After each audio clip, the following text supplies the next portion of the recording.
안녕하세요. 박골스TV입니다.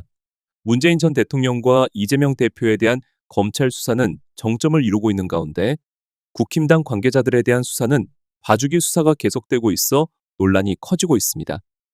그것은 바로 지난 22대 총선 당시 이갑준 사하구청장과 함께 지역 내 관변단체들에게 지지 호소하는 활동을 벌여 공직선거법 위반 의혹이 제기된 국힘당 이성권 의원을 경찰이 불송치 결정을 내렸기 때문입니다.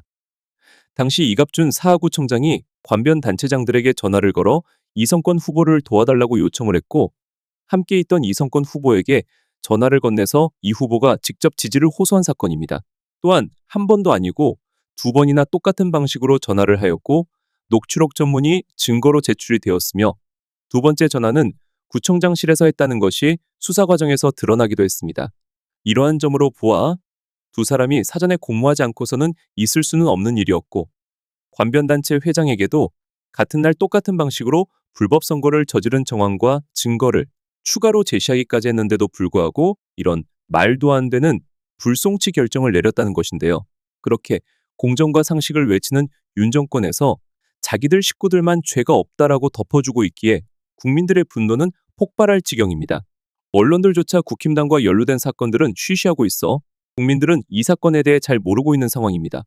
특히나 이 지역구는 민주당 최인호 후보가 아깝게 진 지역이라 이런 불송치 결정이 더욱더 화를 나게 만드는데요. 한편 국회에서는 현재 야당인 민주당이 마치 여당 역할을 하고 있어서 여론조사마저 이제는 격차가 더 벌어지고 있는 상황입니다. 특히나 한동훈이가 당대표가 되자 국힘당은 더욱더 존재 가치가 없어지는 당이 되는 것 같습니다. 윤석열 정부도 우리를 실망시키지 않기에 이제는 갤럽뿐만이 아닌 조원 CNI어조에서도 지지율이 20%대로 뚝 떨어졌는데요. 조만간 10%대로 떨어질 시 김건희 녹취록이 공개될 것이라는 소문이 여의도에 커지고 있습니다. 그런데 더욱 놀라운 것은 윤석열 정부의 태도입니다. 뭔가 잘못되었으면 좀 고치고 수정하고 반성할 줄 알아야 하는 태도를 보여야 하는데 윤석열은 반개혁 저항이 계속돼도 4대 개혁을 멈추지 않겠다라는 허무맹랑한 소리를 해대고 있습니다. 그런데 여기서 잠깐 윤석열이 말하는 반개혁 저항은 누구를 뜻하는 것일까요? 의료계일까요? 민주당일까요? 지난번에는 카르텔이란 표현을 써서 욕을 바가지로 먹더니 이제는 반개혁 저항 세력이라고 지칭하고 있습니다. 자신과 마음이 맞지 않으면 무조건 카르텔 반개혁 저항 세력이라고 규정짓는 윤석열의 어처구니 없는 자세에 국민들은 혀를 내두르고 있습니다. 더 기가 막힌 사람은 또 있습니다. 바로 한덕수 국무총리인데요. 요즘 들어 그의 언행이 기가 찰 뿐입니다. 한덕수는 최근 의료계의 뺑뺑이는 가짜뉴스라고 터무니없는 거짓말을 해대며 이제는 현실에서 일어나고 있는 상황까지 부정하고 있습니다. 오늘도 그는 의료개혁은 반드시 해야 한다며 굳게 밀고 실행에 옮기겠다고 선전포고했습니다.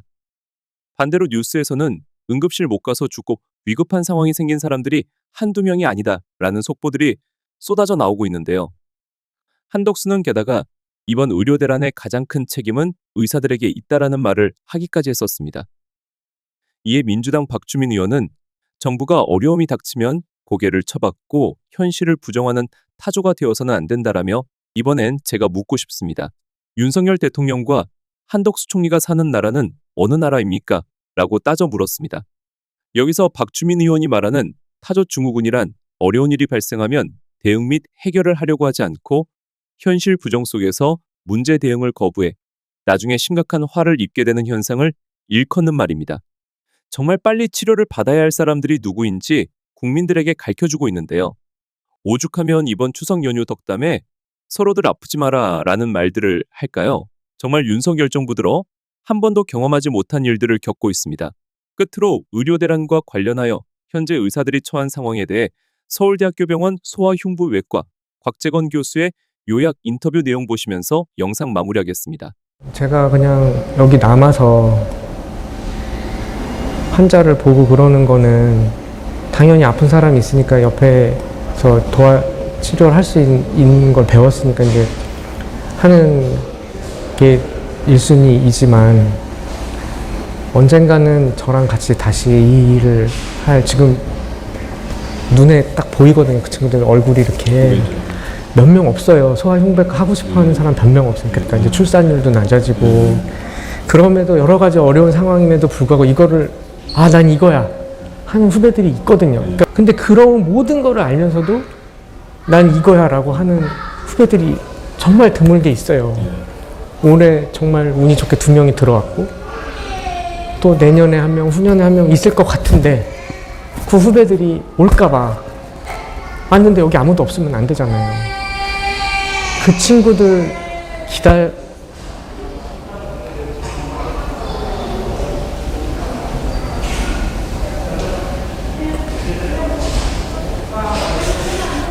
기다리고 있습니다.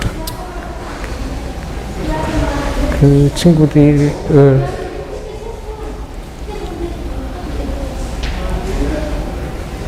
제가 좀 병이 많아가지고 이 일을 얼마나 오래 할 수 있을지 모르겠어요. 아까 이게 허리도 안 좋고 목도 안 좋고 노안도 빨리 오고 그래가지고 제가 없어져도 그 친구들이 이 아픈 애기들을 위해서 할 각오가 돼 있는 애들이거든요. 근데 이렇게 말도 안 되는 정책들을 펴면서 막 엉망진창으로 만들어 놓은 데서 하기가 너무 무서운 거예요, 애들이. 저는 그렇게 생각이 돼요. 화도 많이 나고. 그러니까 뭐에 화가 나는지는 뭐 많겠지만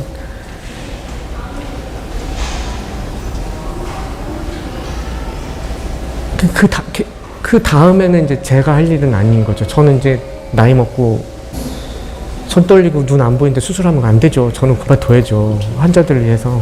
우리가 다 끝나고 늙어 없어지더라도 그런 애기들을 위해서 누군가는 계속 해야 되는데, 전문의 중심병원, 전문의가 있어야지. 전문의 중심병. 얘들이 다 커서 전문의 돼야 되는데 얘들이 안 돌아오는데 무슨 전문의. 얘들 와서 얘들이요. 물론 안 그런 후배들도 있을지도 몰라요. 최소한 저랑 같이 일했던 후배들은 근무 시간 다 돼서 가라고 해도 환자 걱정돼서 못 가요. 그리고 중환자실에서 CPR 하는데 저밖에 당직을 안. 사람이 너무 없어서 잘못하면 애 죽게 생겼어. 그러면은 퇴근한 후배한테 전화해. 너 병원 앞에 사는 거 다 알아. 와서 잠깐만 도와주고 가라. 그러면은 그 여학생 여자 후배들 자다 말고 머리 이러고 나와가지고 도와줘요. 그런 애들입니다. 그런 애들이 지금 다 나가 있어요. 그러니까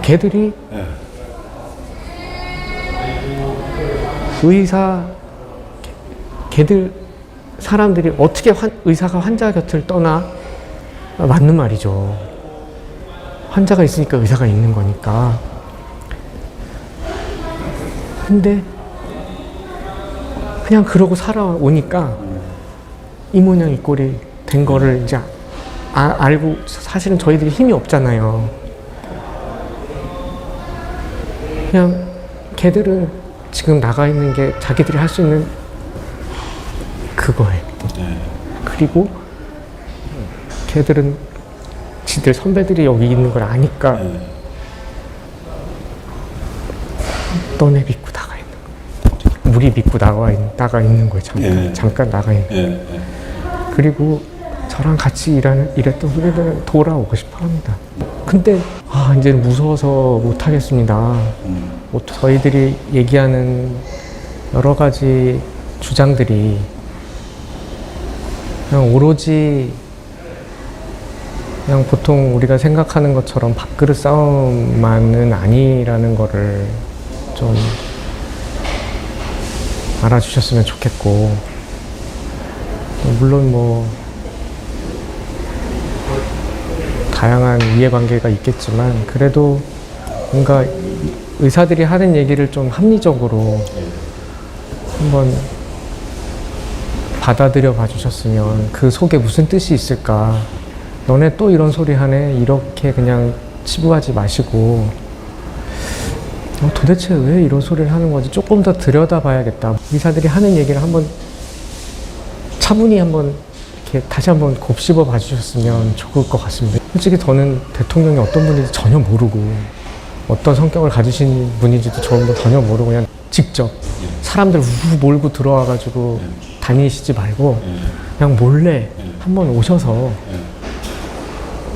저랑 같이 당직을 한번 서보시든가 수술장에 들어가서 이렇게 좀 마스크 쓰고 안 보이게 누군지 모르게 모자 쓰고 제가 뭐 해외에서 연수 오신 사람이라고 소개해드리니까 이 사람들이 어떤 마음으로 수술하고 어떤 마음으로 중환자실을 보는지 그리고 이 사람들이 왜 이렇게 힘들어가지고 이렇게 아우성인지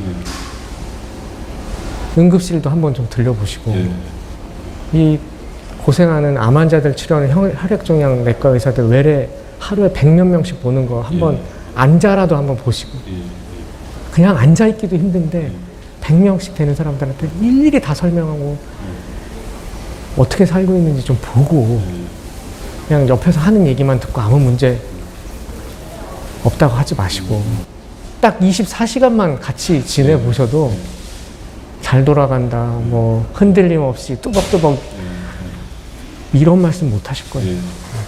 그러니까 주위에 간신배들이 있는 것 같습니다. 잘 보이고 싶고 당신이 하는 얘기는 정말 옳고 그냥 밀어붙이십시오 이런 말을 하는